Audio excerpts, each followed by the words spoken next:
সুপ্রভাত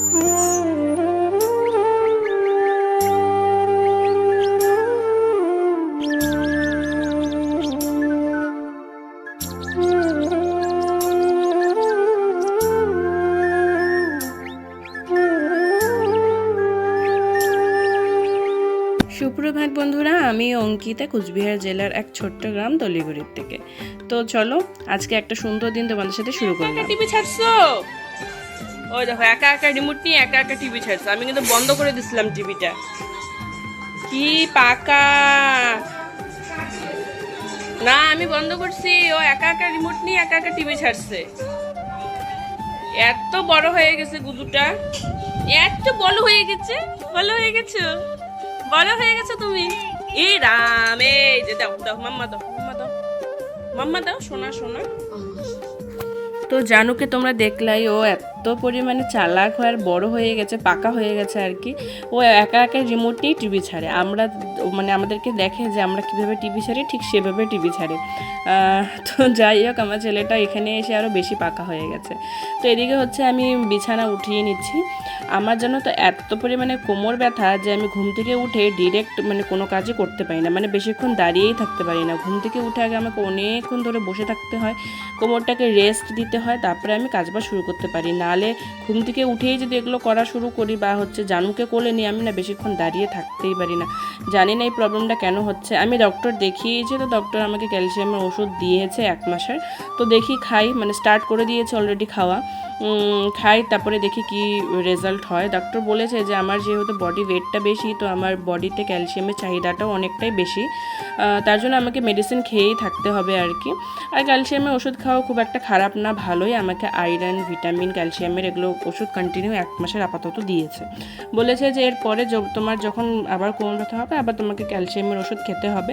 আসলে ডেলিভারির পরে না বাচ্চার যত্ন নিতে নিতে নিজের অতটা যত্ন নিতেই পারিনি। আর এটা আমার ফার্স্ট এক্সপিরিয়েন্স, মানে কোনোরকম আগের এক্সপিরিয়েন্স ছিলই না, তার জন্য আগের কিছু বুঝিও নেই।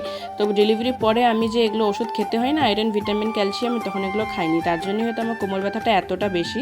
তবে এখন আমি ডক্টর দেখিয়েছি, ডক্টর আমাকে ওষুধ দিয়েছে, আর এখন চেষ্টা করব খাওয়ার। তোমরা তো সবাই জানো কালকে রথের মেলা ছিল, আর রথের মেলার ওখানে কিন্তু ওষুধের দোকানটা ছিল, অ্যাপোলো ফার্মেসি আর কি। তো ওখান থেকে আমি ওষুধ আনতে গিয়েলাম, ভাবলাম যে সব ওষুধই হয়তো সেখানে পাওয়া যাবে, কিন্তু একদমই না, সব ওষুধ পাওয়া যায়নি। শুধুমাত্র ক্যালসিয়াম ওষুধটাই পাওয়া গেছে, আর যে 2টো ওষুধ দিয়েছে সেগুলো পাওয়াই যায়নি।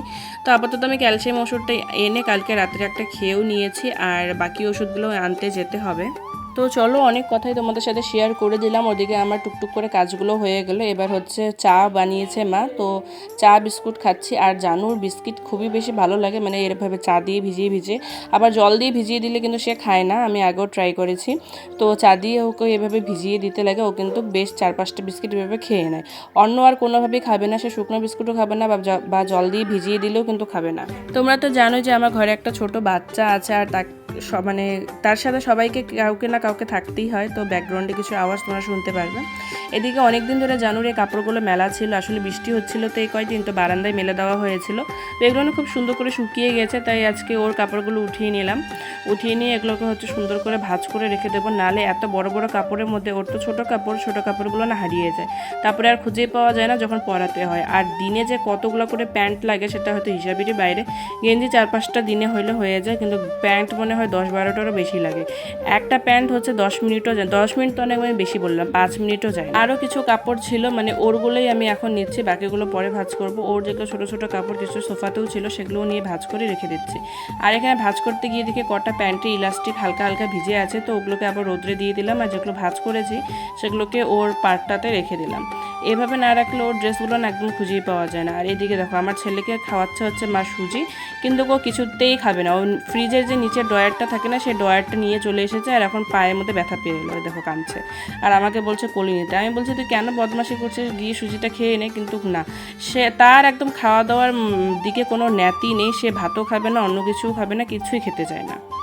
দিশান খায় না, মা ওর জন্য সুজি বানালো, কিন্তু দিশান খায় না। দেখো কিভাবে খাওয়াচ্ছে, পাতলা করে সুজি বানাইছে, প্রথমে প্লেট চামচে নিয়েছে, খায়নি, তারপরে তো গ্লাসে ঢেলে নিচ্ছে, গ্লাসে ঢেলে নিয়ে এখন খাওয়াচ্ছে, খাচ্ছে গ্লাস দিয়ে খাচ্ছে।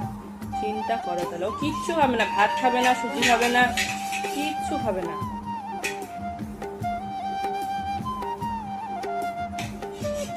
না লেবু, হ্যাঁ, কিন্তু এই যে এটা লেবু, কিন্তু দেখতে একদম পেয়ারার মতন লাগে লেবুটাকে, একদম পেয়ারা লাগে, কিন্তু এটা আসলে কিন্তু একটা লেবু। তোমাদেরকে বললাম যে কালকে আমি ডক্টর দেখিয়েছি, ডক্টর কিছু ওষুধ দিয়েছে। তো এই দেখো, এটা দিয়েছে হচ্ছে কোমর ব্যথার জন্য। অন্য ওষুধগুলো আমি আর পাইনি, এটা আপাতত 15 দিনের ওষুধ কোমর ব্যথার জন্য দিয়েছে, এটা এনেছি। তো চলো আজকের ব্লগটা এখানেই শেষ করছি। ব্লগটা ভালো লাগলে লাইক করে দিও, নতুন হলে আমার চ্যানেলটাকে সাবস্ক্রাইব করে আমার পাশে থাকতে পারো। তোমাদের সাথে দেখা হচ্ছে অন্য একটা ব্লগে। টাটা।